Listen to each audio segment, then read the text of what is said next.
Baik, kita mulai ya. Untuk kuliah data warehouse dan data mining, kita udah pertemuan ke-8. Untuk UTS, sepertinya tidak perlu dibahas gitu ya, karena soal UTS dengan soal tugas itu sama gitu. Nggak sama sih, beda ya, beda angkanya doang. Kalau yang mengerjakan tugas dengan baik harusnya bisa mengerjakan UTS ya. Terus ada video pembahasan juga ya, yang tugas itu ya. Ya, harapannya dengan adanya pembahasan itu teman-teman bisa memahami gitu ya kalau ketemu permasalahan yang sama. Baik, kita masuk ke materi 8. Kita lanjut ke data mining ya. Lanjut ke data mining. Kita masuk ke materi preprocessing. Sebelumnya kita review dulu ya materi kita sebelum UTS kemarin. Ada data warehouse ya sama data mart. Kita bisa lihat sejarahnya gitu ya di awal. Kemudian ada pemanfaatannya, ada tujuan gitu ya. Kita tahu bahwa data warehouse itu dibangun di area analisis gitu ya. Jadi dalam suatu pembuatan atau penerapan teknologi di suatu organisasi, maka terdapat dua area biasanya ya. Yang pertama adalah area operasional gitu ya. Yang kedua itu adalah area analisis gitu ya. Nah, untuk area operasional kita tahu juga ya, kita harus membuat apa ya. Kita bikin aplikasi, sistem informasi, ada database-nya gitu ya, ada apa transaksi ya di situ. Kita bisa menggunakan relational database, ya ada transaction control language, ada data manipulation language ya dan lain-lain. Kemudian data akan dipakai dan ditarik ke dalam satu gudang data ya yang sangat besar di mana gudang data tersebut mencatat semua transaksional atau fakta yang ada di perusahaan tersebut mulai dari awal sampai dengan akhir.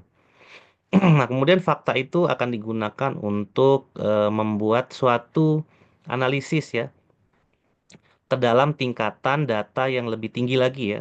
Kalau kita pelajari di awal, tingkatan data itu mulai dari data berubah jadi informasi ya, naik lagi menjadi suatu pengetahuan atau knowledge, naik lagi ke atas itu terakhir menjadi kebijakan ya atau wisdom. Itu adalah bentuk akhir daripada pemanfaatan data. Nah, bagaimana cara mencapai itu? Ya tentunya kita akan menggunakan teknologi-teknologi yang ada di data warehouse dan menggunakan beberapa teknik ya di data mining. Nah, untuk data mining sendiri di sebelum UTS sudah diperkenalkan ya beberapa tujuannya. Ada supervised learning ya, ada unsupervised, klasifikasi, ada cluster dan lain-lain. Nah, lalu bagaimana kita akan mencapai suatu knowledge ya dengan menggunakan data mining? Kita juga kemarin membahas ini ya, knowledge discovery from data. Mulai dari 5 proses yang biasa dilakukan, ya, mulai dari attribute selection, ya, kemudian pre-processing, transformation, ya, kemudian baru teknik data mining, dan yang terakhir itu adalah interpretation atau evaluation. Nah, di mana di sini kita akan mengubah beberapa kali bentuk daripada data, gitu ya. Yang akan kita ubah itu adalah bentuk data yang hijau, ya, paling bawah ini, menjadi bentuk knowledge, ya, yang paling atas, gitu ya, yang merah. Nah, di sini kemarin kita eh, mulai dari data ya, di sini data yang utuh yang mencatat semua histori gitu ya dari organisasi ya. Kalau kemarin sumbernya bisa dari data warehouse atau bisa dari set manapun. Kemudian dari data yang banyak itu kita pecah ya menjadi beberapa data yang nanti akan kita pakai sesuai dengan tujuan gitu ya. Entah itu tujuannya mengelompokkan secara supervise ya, klasifikasi, tujuan spesifiknya adalah prediksi misalnya, atau kita akan mengelompokkan menggunakan cluster ya, yang mana tujuannya adalah menggambarkan data atau deskriptif, atau kita ingin melihat keterkaitan antara suatu item set dengan item set yang lain, di mana tujuan itu dicapai menggunakan teknik asosiasi gitu ya. Nah, tentunya pengelompokan data itu bisa mengelompokkan data yang tipenya numerik, ya nominal, ordinal, atau yang tipenya apa? kategori ya, nominal ordinal, atau yang tipenya apa numerik ya, yang ordinal dan rasio, atau yang continue dan discrete.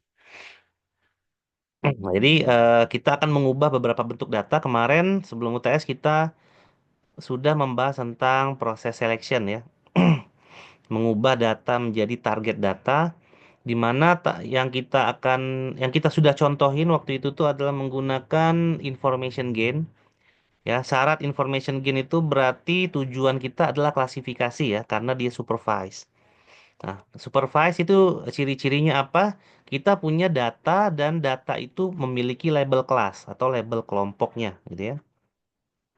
Sebagai contoh kemarin, contohnya adalah lulus tepat waktu atau tidak, gitu ya. Atau misalnya kalau mau membahas masalah sentimen, sentimennya positif, negatif, atau netral, gitu ya. Dan lain-lain. Kalau bahas masalah penyakit pun kita bisa memprediksi penyakit dengan pengelompokan akan apa misalnya menderita kanker atau tidak gitu ya. Kalau kita punya data ciri-ciri penyakit, nah nanti ciri-ciri itu akan kita lihat dari fakta yang ada ya apakah dengan ciri tersebut itu akan menderita kanker atau tidak gitu ya. Dan kita akan kelompokkan, kemudian kita akan bikin prediksinya ya dengan suatu pola tentunya di mana pola itu akan mengarah ke prediksi yang sesuai dengan label kelompoknya. Ya, jadi yang harus diingat adalah kalau klasifikasi itu berarti data kita memiliki kelompok gitu ya, memiliki kelompok label kelompok atau label kelas. Nah, kalau kita sudah punya data itu, kita melakukan attribute selection gitu ya, dengan menggunakan information gain yang kemarin. Kalau misalnya data kita tidak ada atribut kelasnya gimana? Bisa nggak? Bisa juga gitu ya. Kita tinggal cari ya beberapa metode atau teknik di mana kita menggunakan teknik yang tidak membutuhkan kelas untuk menseleksi atribut. Biasanya itu akan melihat tingkat kepentingan ya daripada data. Ada data itu yang beneran penting gitu ya. Ada data yang dianggap tidak penting dalam suatu kelompok data. Nah, data yang tidak penting itu biasanya diabaikan ya karena dia hanya akan memperlama proses komputasi saja. Nah, setelah kita mengubah data menjadi target data, kita menuju ke proses berikutnya gitu ya daripada knowledge discovery from data. Kita akan mengubah target data tadi gitu ya. Ini semuanya adalah objek ya atau benda dan semuanya ini adalah data ya. Sampai menghasilkan knowledge ini semuanya adalah data sebenarnya. Mengubah target data menjadi preproses data menggunakan preprocessing. Jadi data yang sudah diseleksi tadi ya disatukan dalam satu tempat gitu ya. Dalam satu tempat yang kita sebut sebagai preproses data. Nah, mengapa kita lakukan preprocessing data? Dalam referensi yang kita gunakan, tidaknya yang saya pakai itu ada 3 atau 4 buku gitu ya. Saya ambil kesimpulan dari 2 buku bahwa ada 3 hal gitu ya. Mengapa preprocessing itu harus dilakukan. Alasan utamanya itu adalah data dalam dunia nyata ini kotor gitu ya. Disebutnya dirty data. Data yang kotor. Nah, apa makna data kotor itu ada 3 hal. Yang pertama itu data itu hilang atau tidak lengkap. Ya, kita bisa ambil banyak contoh ya mengenai data hilang atau tidak lengkap ini. Contohnya ada data, misalnya ada nilai, ada UTS gitu ya. Misalnya teman-teman kemarin udah UTS tuh. Ya, secara fakta kalian tanda tangan absen misalnya. Nah, dari 20 orang yang ikut UTS ada 1 orang nih yang nilainya nggak ada, padahal dia ikut UTS. Nah, entah kesalahan itu terjadi karena di karena pengawasnya mungkin keselip gitu ya berkasnya atau dosennya yang lupa nulis nilainya atau mungkin berkasnya hilang di tempat lain kita nggak tahu gitu ya. Yang menjadi fakta saat itu adalah data itu kosong aja gitu ya 1 orang itu. Nah, itu disebut data yang tidak lengkap atau data yang hilang. Di mana itu istilahnya bahasa Inggrisnya adalah missing value ya kalau kalian baca bukunya data mining. Jadi data itu bisa hilang kalau tidak lengkap. Kemudian data profile misalnya itu juga bisa tuh terjadi ya datanya hilang atau tidak lengkap. Di mana misalnya dituliskan suatu pekerjaan di situ yang harusnya dia mandatori ya wajib diisi, Tapi karena perangkat lunaknya ternyata tidak mewajibkan itu diisi, makanya banyak yang kosong nilainya, gitu ya. Nah, itu juga disebut sebagai tidak lengkap. Nah, lalu yang kedua itu ada istilah noise ya. Noise itu adalah data, tapi isinya tidak relevan dengan fakta yang ada. Ya, dia bisa memuat error atau memuat data yang nilainya itu tidak sama dengan nilai rata-rata dalam suatu data. Nah, kalau di slide ini dicontohkan salary minus 10, itu kan nggak mungkin ya ada gaji, tapi gaji itu minus. Nah, itu berarti datanya error, gitu ya. Atau tidak mungkin juga ada suatu, misalnya gini, ada suatu perusahaan, ada 100 orang karyawannya, rata-rata gaji di situ adalah 3 juta misalnya. Lalu ada satu orang yang gajinya 100 juta, nah itu adalah outlier, gitu ya. Itu adalah outlier. Namun memang kalau noise itu kalau error berarti tidak sesuai fakta ya. Tapi kalau outlier itu bisa jadi memang faktanya begitu, gitu ya. Jadi memang ada mungkin gaji yang satu orang itu 100 juta. Tapi begitu gaji 100 juta itu kita masukkan ke dalam analisis, itu pasti akan membuat kekacauan prediksi gitu ya. Karena rata-ratanya 3 juta, tapi ada orang yang gajinya 100 juta. Itu akan menyebabkan nilai standar deviasinya besar. Sehingga hasil prediksi atau hasil pengelompokan tadi akan jauh tidak tepat ya kalau misalnya kita tetap masukkan ya nilai 100 juta itu dalam teknik data mining ya atau dalam teknik analisis apapun. Jadi ini sebenarnya berlakunya global ya, tidak harus di teknik data mining. Kalau kalian belajar statistik pun ada juga istilah yang namanya outlier ya. Mungkin masih ingat di pelajaran statistik ya diminta untuk membuat scatter plot bukan scatter plot apa box plot ya. Nah, dengan box plot itu kita sebenarnya bisa melihat suatu data yang outlier. Yaitu kalau masih ingat ya di statistik. Nah, alasan yang ketiga itu data itu tidak konsisten. Jadi ada beberapa perbedaan ya dari data yang digabungkan dari beberapa sumber. Nah, biasanya penyebabnya itu. Misalnya dulu gitu ya, sebelum kita ada aplikasi seperti sekarang, ada student atau lecture gitu ya untuk mengolah nilai. Dulu itu nilai dikumpulkan ke Pak Yayat gitu ya, secara manual. Jadi Pak Yayat nanti akan ngetik nilai kalian di Excel. Lalu dosen pun akan ngupload nilai itu di di sisa akademik gitu ya. Nah, sering terjadi tuh ya kesalahan pencatatan. Jadi misalnya nilai kalian di Pak Yayat itu dapat A, sedangkan di sistem dapat B. Nah, siapa yang salah itu nggak tahu gitu ya. Apakah Pak Yayat yang salah catat ataukah dosennya yang salah menginputkan nilai. Nah, itu sering terjadi. Lalu contoh yang lain tentang ketidakkonsisten data, misalnya yang seperti ini gitu ya. Tanggal lahirnya tahun 97, tapi umurnya 42. Nah, ini tidak konsisten gitu ya. Harusnya kalau lahir 97, umur sekarang ya di bawah 40 gitu ya. Bukan 42 tahun gitu ya. Nah, ini juga penyebabnya adalah ketidakkonsisten data. Lalu ada juga misalnya nilai atribut yang berubah. Status kepegawaian misalnya. Dalam aplikasi akademik yang lama, status kepegawaian itu adalah satu itu dosen gitu ya, dua itu staf TU, terus tiga itu apa gitu ya, empat, lima dan nol kalau nggak salah ada enam. Nah, yang status yang sekarang itu kalau misalnya pegawainya adalah dosen, ditulis ya dosen gitu ya. Jadi ketika disatukan ya data yang dulu dengan data yang sekarang karena penggunaan aplikasi yang berbeda, maka nanti ada terjadi ketidakkonsistenan isi daripada atribut tersebut. Ya, itu juga bisa menjadi salah satu penyebab ya dan sekaligus itu adalah contoh. Lalu mungkin ada beberapa duplikasi data yang ya bisa dinilai tidak konsisten gitu ya isinya. Nah, apabila ketiga hal ini terjadi dan kita masukkan tuh ya ke dalam proses data mining kita, itu akan membuat knowledge-nya nanti menjadi tidak sesuai.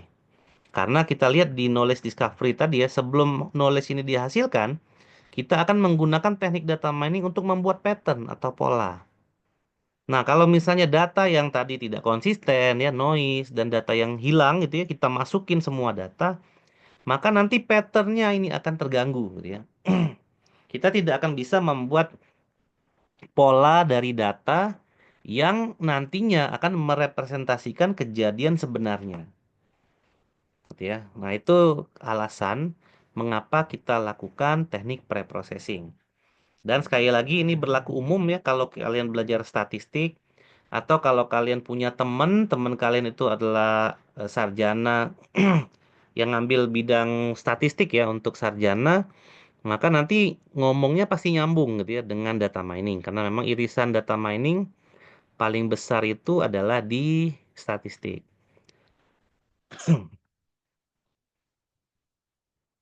Nah, di sini ada alasan ya mengapa data kotor ya tadi beberapa udah saya sebutkan alasannya. Kalau dari data yang tidak lengkap itu sebenarnya sumbernya bisa dari banyak hal gitu ya. Bisa dari manusianya, bisa dari hardware-nya gitu ya, atau dari software-nya. Ya, dalam satu organisasi bisa jadi ada data yang harusnya mandatori, wajib diisi ya pakai tanda bintang merah. Tapi karena memang lupa di-handle di aplikasinya, akhirnya dia tidak sifatnya mandatori dan banyak orang yang tidak mengisi. Atau biasanya ada juga kesalahan-kesalahan development, misalnya yang paling simpel dan paling sering diketemui di dunia nyata itu adalah masalah form ya. Form input di bagian alamat. Nah, banyak aplikasi yang hanya menyediakan satu form input saja untuk alamat, ya, menggunakan text box misalnya. Nah, misalnya ditanya alamat, terus hanya disajikan text box, berarti kan orang bisa mengisi apapun di situ, gitu ya. Orang bisa mengisi alamat itu hanya kotanya saja, misalnya. Dan kotanya pun tidak standar ya, ada yang ngisi kota Bandung, lengkap dengan kotanya ya, kota Bandung gitu ya. Ada yang BDG ngisinya gitu ya. Ada yang typo mungkin nulis Bandungnya dan lain-lain. Nah, sehingga itu jadi datanya tidak lengkap gitu ya. Kemudian ada mungkin kesalahan dari hardware-nya juga saat memproses data. Ketika ada data yang diproses secara bersamaan atau disebutnya batch processing, terjadi terminate ya di tengah proses untuk input data sehingga nanti data seterusnya itu kosong, gitu ya, tidak terisi. Kemudian banyak ya terjadi hal teknis lain ya. Contoh lainnya misalnya kalian bikin database, kemudian isinya varchar 10 ya untuk nama ya varchar 10. Ternyata nama dia itu panjang sampai 30 huruf gitu ya. Nah, yang masuk ke database kan cuma 10 ya, yang sisanya itu tidak akan masuk. Nah, gitu ya. Jadi seperti itu. Lalu penyebab yang kedua, noise itu datang daripada proses kebanyakan proses pengumpulan data atau entry gitu ya, entry data. Kesalahan entry ya yang tidak dihandle misalnya. Ada kesalahan entry kalau kita bikin aplikasi pakai Java tidak dihandle exceptionnya misalnya sehingga entry data tersebut menghasilkan noise yang benar-benar dapat mengganggu dari sekumpulan data itu. Lalu yang berikutnya mungkin transmisi juga sama, gitu ya. Noise bisa terjadi ketika transmisi itu tidak bagus, ya. Ada nilai dari suatu form aplikasi yang dikirimkan ke database server misalnya, ya, tapi di tengah jalan jaringannya putus, gitu ya. Sehingga yang masuk itu hanya sebagian saja dan sisanya itu di terminate atau digagalkan. Kemudian diubah default statusnya di database menjadi 999 biasanya. Nah, itu noise itu ya. Biasanya untuk menghindari noise itu ya kita isi default value tapi default value-nya jangan 999 gitu ya. Atau bisa kita terapkan strategi lain. Misalnya kalau datanya tidak lengkap ke database server kita mundurin ya. Kan dalam transaction control language itu ada commit sama rollback gitu ya. Jadi kita bisa rollback dulu datanya dengan menggunakan teknologi database tapi itu berbayar fiturnya ya. Kalau di MySQL nggak bisa. Kita bisa rollback dulu. Kemudian kita bisa request dan kirim ulang gitu ya data tersebut ke server dan jangan lupa untuk mengecek ya apakah data itu sudah disampaikan dengan baik di database server atau belum. Kalau sudah disampaikan dengan baik, baru nanti database server akan memproses data itu dan akan disimpan ke dalam database. Ya. Nah, lalu yang ketiga itu tidak konsisten itu banyak juga hal yang bisa mendasari ya. Tadi sudah saya mention juga beberapa dasarnya adalah ketika datanya digabung menjadi satu gitu ya. Ketika suatu perangkat lunak dikembangkan dengan lebih bagus lagi, tapi menggunakan struktur data yang masih sama misalnya. Ada perubahan format dan ada juga mungkin masalah yang kedua ini adalah pelanggaran ketergantungan fungsional. Nah, kita kan tahu ya kalau kita mendengar kata-kata kebergantungan fungsional, kita pasti ingatnya dinormalisasi gitu ya saat kita akan membuat database. Bentuk normalisasi yang diizinkan untuk dioperasikan itu adalah bentuk normal ketiga minimal gitu ya. Boleh sampai 4, boleh sampai 5, tapi minimal 3. Nah, begitu ada pelanggaran kebergantungan fungsional, maka dia tidak memenuhi sebenarnya normal ketiga. Ya, dia baru memenuhi normal kedua.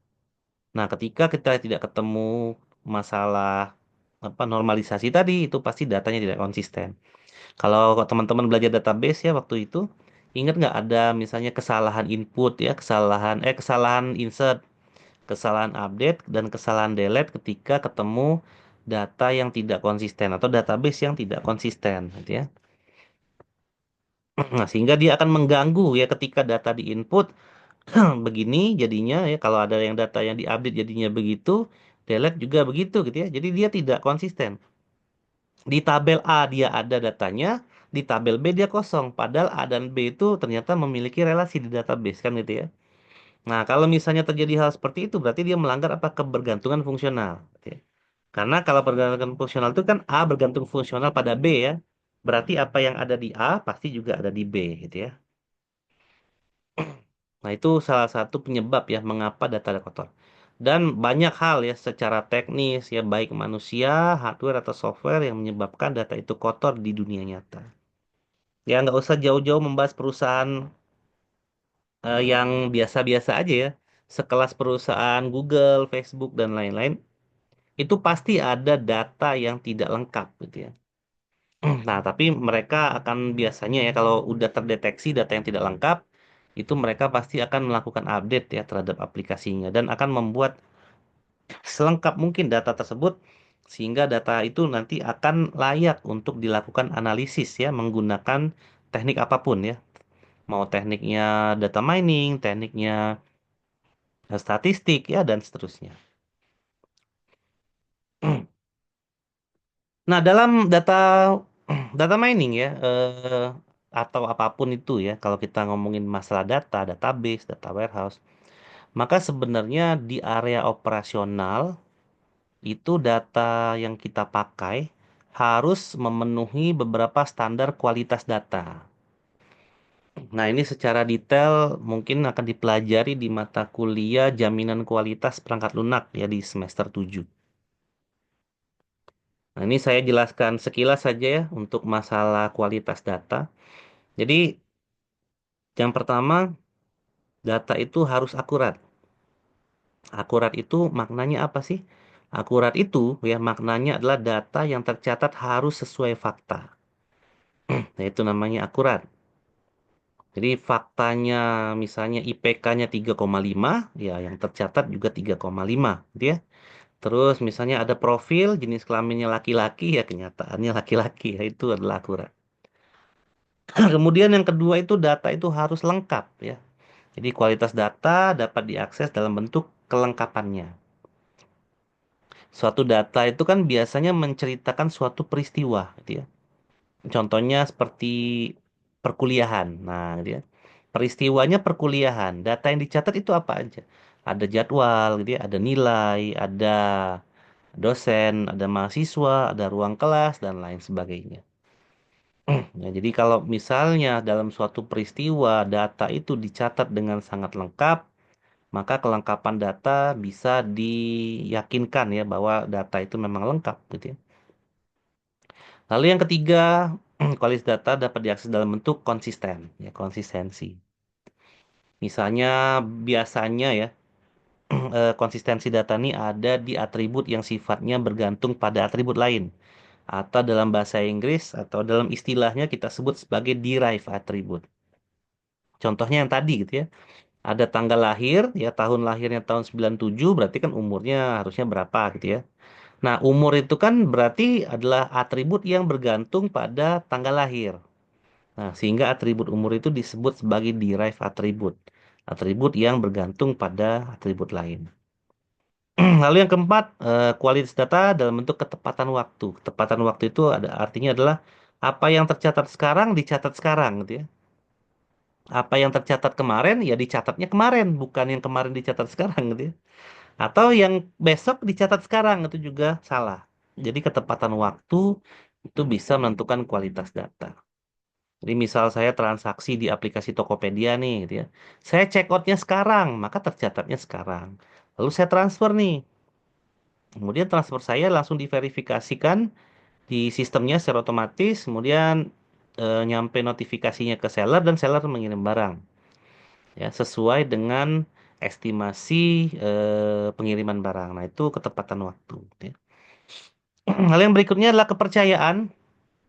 Kepercayaan data ini didapatkan dari hasil yang sangat rigid ya dan hasil yang sangat apa ya yang berasal dari sumber terpercaya lah gitu ya. Nah, sebagai contoh misalnya teman-teman kan nanti kalau lulus S1 punya IPK 3,5 misalnya. Nah, 3,5 itu dapat dari mana gitu ya? Dapat dari perkuliahan ya, belajar secara formal di perguruan tinggi. Nah, apakah IPK 3,5 itu benar gitu ya? Nah, berarti kan apa auditnya panjang ya, mulai dari yang pertama kampusnya kampus apa dulu ya. Akreditasi kampusnya seperti apa. Ya, terus pengajarannya kayak gimana dan lain-lain. Ya, dari A sampai Z sehingga IPK kalian itu 3,5 saat lulus ya. Nah, karena kampusnya udah akreditasinya bagus gitu ya, materinya udah sesuai, nilai juga udah tepat dan lain-lain, berarti nilai IPK 3,5 itu ya memang benar gitu ya. Nah, sehingga nilai IPK kalian itu akan diakui oleh negara dan oleh universitas. Jadi sebenarnya kalau kuliah itu kita ingin apa? Ingin diakui ya secara kemampuan yang diukur berdasarkan nilai IPK. Jadi kalau IPK kita 3,5 itu artinya negara pun mengakui IPK kita 3,5 ya. Dan negara apa kampus pun mengakui bahwa IPK kita 3,5. Ya berarti kita memiliki suatu potensi ya, suatu potensi di bidang akademik dengan indeks 3,5. Nah, itu kepercayaan. Lalu nilai itu data itu diakses dalam bentuk nilai tambah. Jadi ada value added ya. Misalnya ada metadatanya gitu ya. Tipe datanya varchar, panjangnya 20 gitu ya, rata-ratanya berapa. Nah, itu namanya metadata tuh gitu ya. Terus ada penafsiran data ya. Jadi data yang disimpan itu tidak multitafsir, jelas sesuai dengan nama atributnya, tipe data yang digunakan juga tepat dan lain-lain. Dan yang terakhir kemudahan diakses. Ya, itu adalah beberapa tentang data ya. Untuk kategori yang lebih umum biasanya kualitas data ditentukan dari yang pertama data itu hakikat, hakikat tuh ya akurat, lengkap, konsisten, tepat waktu gitu-gitu ya. Lalu secara kontekstual dia benar gitu ya. Artinya jenis kelamin itu ya laki-laki perempuan gitu ya. Secara konteks dia memang laki-laki dan perempuan, nggak ada yang ketiga, yang keempat dan lain-lain. Kemudian bisa direpresentasikan dan ya mudah untuk diakses. Ya. Nah, sehingga dalam analisanya data mining itu memang kita memerlukan data yang benar-benar berkualitas. Karena yang kita inginkan adalah nanti informasi yang berkualitas, knowledge yang berkualitas, dan keputusan atau wisdom yang berkualitas juga. Nah, kita bahas dulu yang pertama ya, mengenai data hilang atau tidak lengkap. Ya, data tidak terlalu sedia. Jadi ada record yang beberapa nilainya kosong. Misalnya kita udah melakukan query ya terhadap mahasiswa, kemudian kita bikin penilaian terhadap mahasiswa itu, kita bikin tabelnya panjang ya. Misalnya mahasiswa atribut pertama adalah mahasiswa, atribut kedua itu IP semester 1, berikutnya semester 2, semester 3 sampai semester 8 terakhir IPK misalnya gitu ya. Nah, dalam satu record itu ada mahasiswa yang IPK IP semester 8-nya nggak ada, gitu ya. Ada mahasiswa yang IP semester 6-nya nggak ada, gitu ya. Jadi dia bolong-bolong. Nah, itu datanya berarti ada yang hilang di situ. Nah, kemudian hilangnya data tadi banyak penyebabnya, gitu ya. Gagal implementasi aplikasi bisa. Terus tidak sengaja datanya kehapus oleh admin misalnya, bisa gitu ya. Berapa aplikasi kan suka gitu ya. Ke data master itu dikelola oleh admin, ternyata datanya dihapus gitu ya. Itu juga bisa. Kemudian saat data ingin dimasukkan itu dia salah mendeskripsikan atribut ya. Yang dimaksud adalah jenis kelamin diisinya nama planet misalnya gitu ya. Nah, itu juga bisa tuh gitu ya. Lalu ada data tertentu yang tadi ya yang harusnya mandatory, penting gitu ya. Ternyata dalam aplikasinya dia dianggap tidak penting, padahal penting. Dan begitu ada history data, data yang berubah, historinya nggak dicatat. Itu juga bisa menyebabkan kehilangan data. Ya sebagai contoh, biasanya kan kalau data diupdate, itu kan sebaiknya histori sebelumnya kita catat gitu ya. Nilai yang sebelumnya itu berapa, nilai sesudah diupdate itu ya berapa. Gitu ya. Yang ditampilkan adalah nilai yang sesudah update.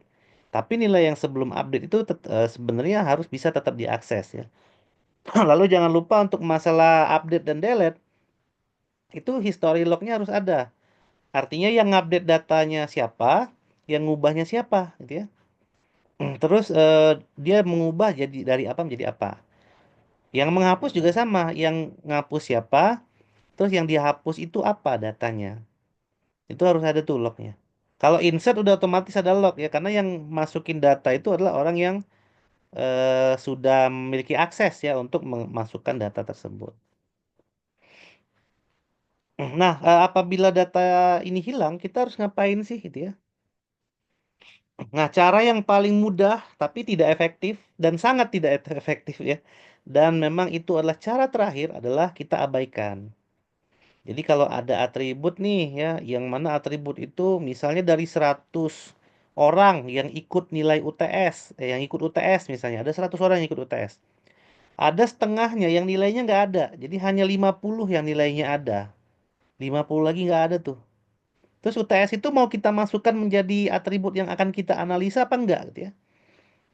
Nah, karena misalnya data itu ternyata udah banyak banget yang hilang, maka kita bisa hapus saja gitu ya. Kita bisa abaikan tuple atau recordnya. Ya, tuple-nya bisa kita abaikan, recordnya juga bisa kita abaikan gitu ya.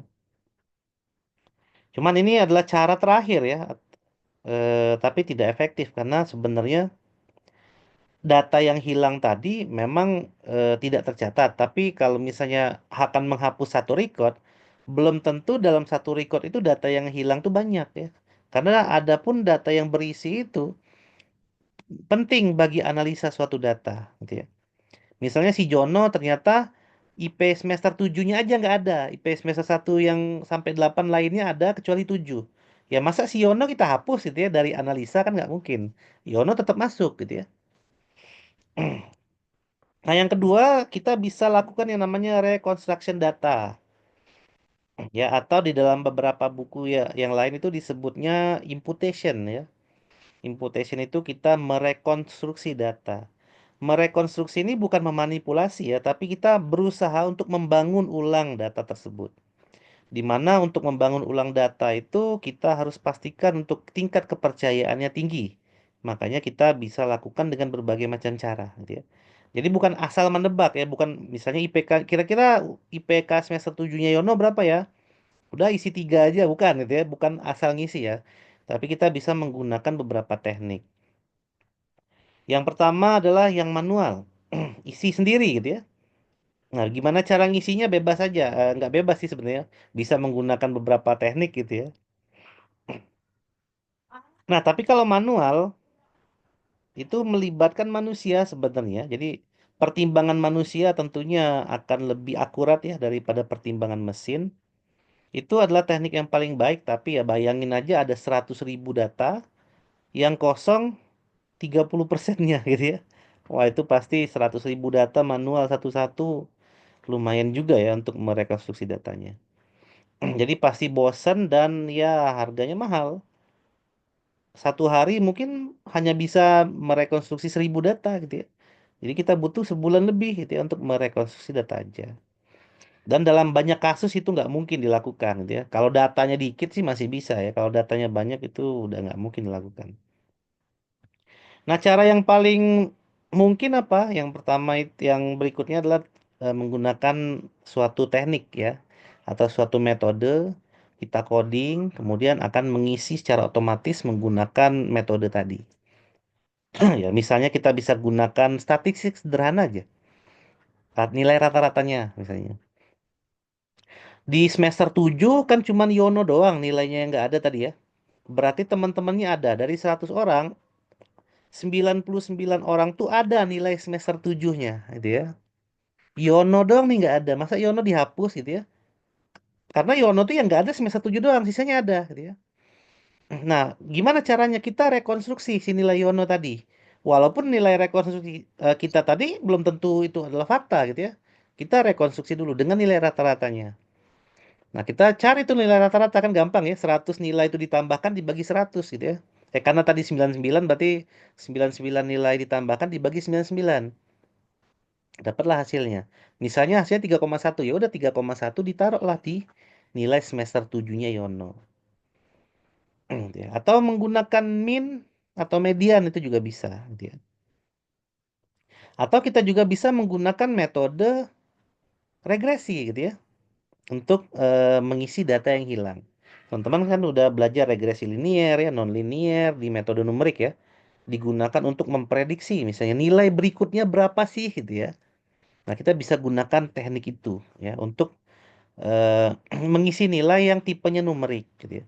Kalau tipe nilai yang diprediksi kategori gimana? Kita sebenarnya bisa menggunakan metode klasifikasi gitu ya. Seperti naive Bayes ya, ada KNN dan lain-lain untuk menebak berapa nilai itu kira-kira. Tapi menebaknya nggak asal tebak ya, menggunakan suatu teknik, menggunakan suatu keilmuan sains lah intinya seperti itu. Oke, nah ini ya contohnya tadi ya kita bisa gunakan regresi ya, bias atau pohon keputusan ya, decision tree untuk mengisi tadi. Nah, apakah nilai itu sesuai fakta? Belum tentu gitu ya, belum tentu. Karena nilai yang tadi kan hilang, kita juga nggak bisa membuktikan apakah isian nilai kita itu adalah fakta. Tapi dengan menggunakan teknik statistik, harapan kita adalah nilai yang diisi itu mendekati fakta, ya. Nah, yang kedua itu adalah tentang noise data. Ya, data itu menyebabkan nilai yang error, ya tadi -10 misalnya untuk salary, atau nanti ada 999 itu ya, dan lain-lain. Nah, penyebabnya adalah atribut yang tidak benar karena mungkin ada kegagalan instrumen ya, problem entry data dan lain-lain tadi udah dibahas juga. Nah, bagaimana cara menangani noise? Yang pertama itu yang paling gampang itu dengan metode binning sederhana. Ya, dengan metode binning sederhana. Nah, noise ini biasanya terjadi ke atribut numerik ya. Untuk atribut yang tipenya kategori itu agak jarang terjadinya noise. Karena kalau kategori itu ya dia udah memiliki nilai pasti gitu ya. Misalnya suatu warna kendaraan ya, itu kan pasti nilainya. Warna kendaraan itu ada merah, biru, hijau dan seterusnya. Berarti dia nggak bisa kita anggap noise. Misalnya ada pun distribusi frekuensinya itu ternyata yang warna hijau cuma satu, itu juga belum bisa kita sebut dengan noise gitu ya. Yang paling banyak memang atributnya numerik ya terjadinya noise. Nah, yang pertama untuk menghandle noise itu kita bisa gunakan metode binning sederhana. Ini statistik ya. Nah, pertama itu kita urutkan dulu datanya ya dari yang terkecil hingga terbesar. Lalu kita bagi menjadi beberapa interval yang kita inginkan. Misalnya dibagi 3, atau dibagi 4, atau dibagi 5 gitu ya. Lalu cara yang kedua itu adalah menggunakan teknik clustering ya, teknik data mining lagi. Kemudian itu bisa kita lakukan untuk mendeteksi outlier dan kita akan putuskan apakah outlier itu akan kita buang atau kita terima. Lalu yang berikutnya dengan cara inspeksi manual dan otomatis digabung jadi satu. ya. Jadi pertama kita bisa seleksi manual dulu ya, menggunakan kombinasi komputer dan manusia. Ada data yang mencurigakan kita deteksi dulu secara manusia. Caranya gimana sih ya? Dengan statistika deskriptif ya. Kita bikin diagram box plot dulu gitu ya. Kita lihat mana outliernya, lalu kita putuskan di situ. Dan yang berikutnya itu menggunakan regresi ya. Ini sekali lagi untuk tipe atributnya numerik. Oke, binning itu kayak gimana sih? Binning itu kayak gini, ada dua cara gitu ya. Yang pertama kita akan membagi data itu menjadi data yang memiliki lebar yang sama. Kita akan membagi ke dalam beberapa interval atau n interval, n-nya bisa 2, bisa 3, bisa 4, dan seterusnya. Kemudian kita akan mengetahui nilai tersebut untuk batas atas dan batas bawah atau nilai minimum dan maksimum. Nah, berapa lebarnya? Itu kita akan kurangi dulu nilai maksimum dengan minimum dibagi dengan jumlah interval yang diinginkan. Gitu ya. Nah, biasanya outlier itu akan kelihatan di sini dan kita bisa perhalus. Untuk memperhalus outlier itu namanya teknik smoothing. Tapi teknik smoothing itu akan kita bahas di transformasi data ya setelah ini. Setelah preprocessing ya di minggu depan. Nah, cara yang kedua itu ada yang namanya kedalamannya sama ya, teknik binning yang dibagi kedalamannya sama. Artinya setiap pengelompokan dari data tersebut jumlah anggotanya sama. Kalau lebarnya sama, belum tentu sama jumlah anggotanya. Bisa jadi apa kelompok yang pertama itu ada 3 ya, kelompok yang kedua ada 5, kelompok yang ketiga 6 dan seterusnya. Nah, kalau kedalaman sama berarti ada 3 kelompok misalnya dibagi, berarti yang satunya 4, yang duanya 4, yang tiganya juga 4 ya anggotanya. Nah, ini yang paling sederhana tuh ada dua caranya. Nah, ini contohnya ya. Misal tadi kan ada suatu atribut, katakanlah atribut ini adalah gaji dalam 1 hari gitu ya. Dalam bentuk dolar. Ya, pertama diurutkan dulu. Mulai dari 4 sampai 8, 9, 15 dan terakhir adalah $34. Nah, kalau kita ingin mempartisi ya, atau membagi atau mengelompokkan data tersebut menjadi 3 interval atau 3 bin sebutannya, maka kita kurangkan dulu 34 dikurang 4 ya, nilai maksimal dikurang nilai minimal dibagi 3. Maka akan ada sekitar 10 intervalnya. Nah, 10 ini akan kita mulai dari 4 ya. 4 sampai dengan 13. Itu kan 10 ya. 4, 4, 5, 6, 7, 8, 9, 10, 11, 12, 13 gitu ya. Kemudian bagi lagi 14 sampai dengan 23 dan 24 sampai dengan 34. Gitu ya. Jadi intervalnya adalah 10. Nah, kita lihat dari 4 sampai 13 itu yang masuknya itu adalah 4, 8, dan 9 gitu ya. Ada 3 anggotanya. Yang 14 sampai 23 itu yang masuk itu 15, 21, 21, 24. Kalau 24 dan 34 itu ya berarti 25, 26, 28, 29, dan 34 gitu ya. Nah, kalau kita sudah dapat kita haluskan di sini ya teknik smoothing. Misalnya kita ingin tetap mempertahankan nilainya menjadi numerik ya, tidak diubah menjadi kelompok. Kita bisa haluskan dengan cara menghitung rata-ratanya ya. 4 tambah 8 tambah 9 dibagi 3 itu 7. Ya, jadi semuanya diganti nilainya jadi 7. 15, 21, 24 dibagi 4, 20,25. 25, 26, 28, 29, 34 dibagi 5, 28,4. Kita ubah semua nilainya. Ini adalah teknik smoothing data ya. Smoothing itu menghaluskan data. Ya, dan ini juga teknik yang kita akan pakai di transformasi data nantinya. Nah, cara yang kedua, teknik binning sederhana atau diskritisasi sederhana ini bagi data ke dalam tingkatan frekuensi yang sama. Misalnya dibagi 3 nih, jumlah data ada 12. Maka kita akan bagi 3, 4 ya. Satu kelompok 4 data. Berarti data pertama ada 4, 8, 9, 15. Kelompok kedua ada 21, 21, 24, 25. Dan kelompok 3 ada di 26, 28, 29, dan 34. Nah, setiap kelompok ini bisa kita cari atau kita bisa ubah maknanya menjadi bentuk diskrit. Misalnya bin satu itu yang upahnya kecil gitu ya. Bin 2 itu yang upah hariannya gede, sedang.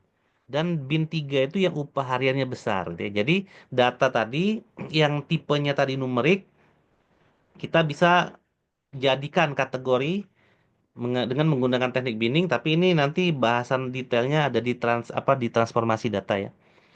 Menjadi kecil, sedang dan besar gitu ya.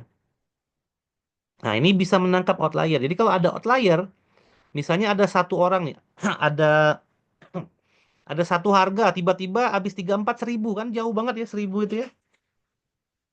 Nah, 1.000 itu kan adalah outlier. Nah, biasanya outlier itu akan masuknya ke dalam bin yang ketiga atau kelompok ketiga.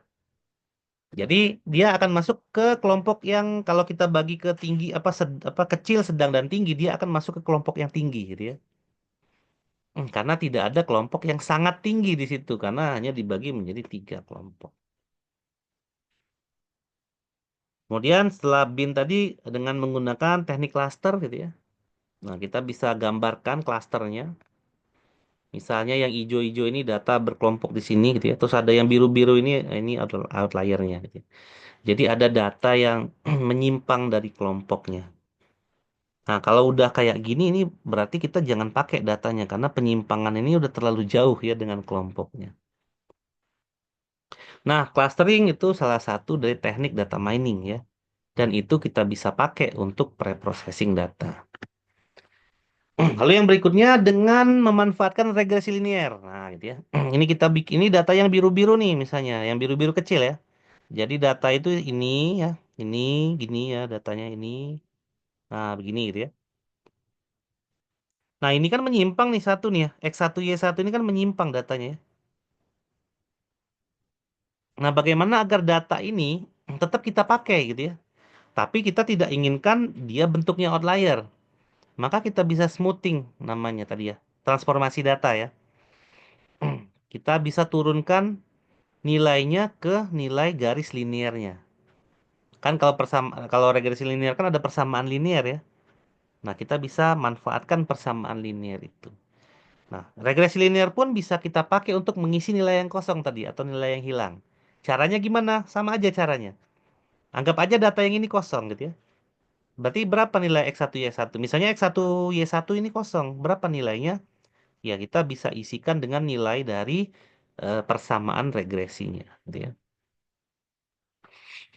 Nah, lalu yang terakhir adalah data yang tidak konsisten ya. Berasal dari atribut yang diturunkan tadi ya. Ada redundansi data karena kesalahan kebutuhan fungsional dan lain-lain. Nah, bagaimana cara mengatasi ketidakkonsisten data? Kita bisa gunakan korelasi person. Ya. Tapi korelasi person itu membutuhkan dua atribut ya. Untuk memeriksa apakah suatu atribut ini konsisten atau tidak. Nah, persamaannya gampang ya. Tinggal ini aja. Jumlah perkalian daripada pengurangan antara nilai X terhadap rata-ratanya dan nilai Y terhadap rata-ratanya. Berarti X itu atribut pertama ya, Y itu atribut kedua. Atribut X1 kita kurangkan dengan rata-ratanya ya, X2 dikurangkan dengan rata-ratanya sampai dengan X ke N ya. Nah, di bawahnya tinggal akar dari perkalian kuadrat dari X min X rata-rata. Nah, nilai R ini memiliki makna kalau R-nya 0 artinya dia tidak memiliki relasi. Kalau lebih dari sama dengan 0 dia memiliki korelasi positif, artinya semakin tinggi X, semakin tinggi juga Y gitu ya. Atau sebaliknya, semakin tinggi Y, semakin tinggi juga X. Kalau R kurang dari 0 itu berarti korelasi yang negatif itu bisa jadi semakin rendah X, semakin tinggi Y. Atau semakin tinggi Y, semakin rendah X gitu ya, dan dibalik. Dia berkorelasi negatif artinya. Nah ini contohnya gitu ya. Ada Andi, Bobby, Cika, Deno, Eko, dan Vivi. Durasi belajar itu X, nilai itu Y. Nah, kita lihat dengan rumus yang tadi ya. Jadi ada nanti cara menghitungnya ya 4 dikurangi dengan rata-ratanya gitu ya. 6 dikurangi rata-ratanya dijumlahin lagi gitu ya. Ditambah 2 dikurang rata-ratanya dan seterusnya. Dapatlah korelasinya 0,97. Nah, berarti dia berkorelasi positif ya. Positif itu artinya semakin tinggi durasi belajar, semakin tinggi juga nilai. Atau semakin tinggi nilai, semakin tinggi juga durasi belajar gitu ya. Nah, tapi harus diingat, analisa korelasi itu tidak memiliki makna sebenarnya. Dia hanya menghitung nilai saja. Jadi kalau misalnya seperti ini kita ganti dengan X dan Y ya. Berarti semakin tinggi X, semakin tinggi Y, sampai situ doang. Apakah ada keterkaitan makna antara durasi belajar dengan nilai itu dia tidak membahas itu kalau apa korelasi person gitu ya. Jadi dia tidak menyebabkan hubungan sebab akibat secara makna. Jadi X itu bisa apapun ya, Y itu bisa apapun. Kalau korelasinya positif berarti X itu memiliki korelasi yang se yang sama ya, yang sejajar dengan Y. Artinya semakin tinggi X, semakin tinggi Y atau semakin tinggi Y, semakin tinggi X. Terlepas daripada X itu apa ya secara makna dan Y itu apa secara makna. Nah, salah satu tekniknya itu adalah analisis korelasi. Atau untuk mengatasi ketidakkonsistenan data itu kita bisa menerapkan data warehouse sebenarnya. Ya, waktu di awal data warehouse kan ada proses yang namanya extract, transform, dan load gitu ya. Nah, extract, transform, dan load itu secara tidak langsung dia mengatasi data yang tidak konsisten. Karena dalam beberapa tools ya data warehouse itu kita bisa mengeset ya ketidakkonsistenan data dengan suatu kondisi sehingga data itu menjadi konsisten nantinya secara otomatis. Bisa menggunakan Apache Hadoop gitu ya. Cuman memang itu tadi ya implementasinya berat ya dan softwarenya mahal dia jadi agak sulit kita untuk mencobanya. Tapi kalau teman-teman mau mencoba boleh servernya dia pakai Apache juga tapi Apache Hadoop ya khusus untuk data warehouse. Kalau teman-teman yang biasa pakai itu kan Apache server biasa ya untuk database sama PHP ya. Nah, kalau mau ETL yang lebih lengkap lagi tuh pakai ya pakai apa sih namanya itu? Ada softwarenya dari Hitachi tapi saya lupa lagi. Nah, itu mau apa mode desktop ya. Tapi memang resource-nya lumayan sekali install bisa 20 giga. Nah, itu bagus softwarenya, cuman lisensinya juga mahal dia. Kalau kita beneran akan gunakan itu software untuk bikin data warehouse, investasinya bagus ya. Tapi kalau kita gunakan untuk kuliah, aduh agak susah gitu ya. Tapi cara penggunaannya mudah ya, asal kalian mengerti konsep dasar dari data warehouse, kalian mengerti konsep database, ya untuk melakukan ekstrak, transform, download menggunakan tools itu sangat mudah sekali. Oke, baik, seperti itu ya untuk pre-processing data di dalam data mining ya di tahapan knowledge discovery from database.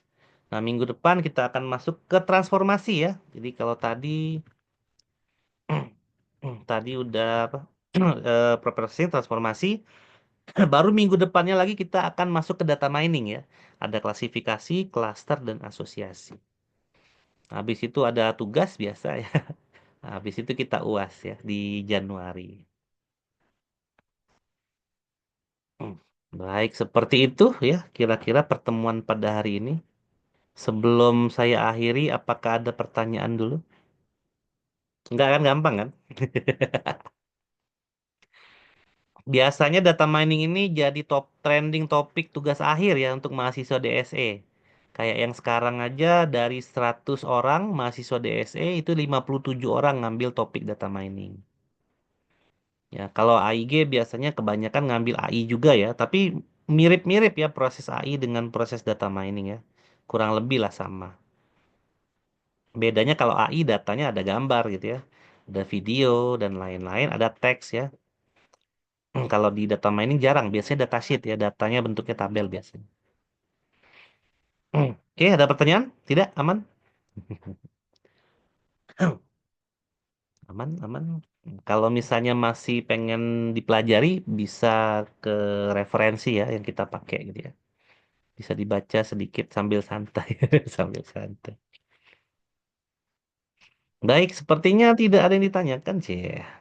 Kenapa jadi voice message di WhatsApp? Oh, dihapus. Ini si Faza Faza Utomo. Kalau mau Salah nanya Pak. di sini aja kalau mau nanya, jangan di grup WhatsApp.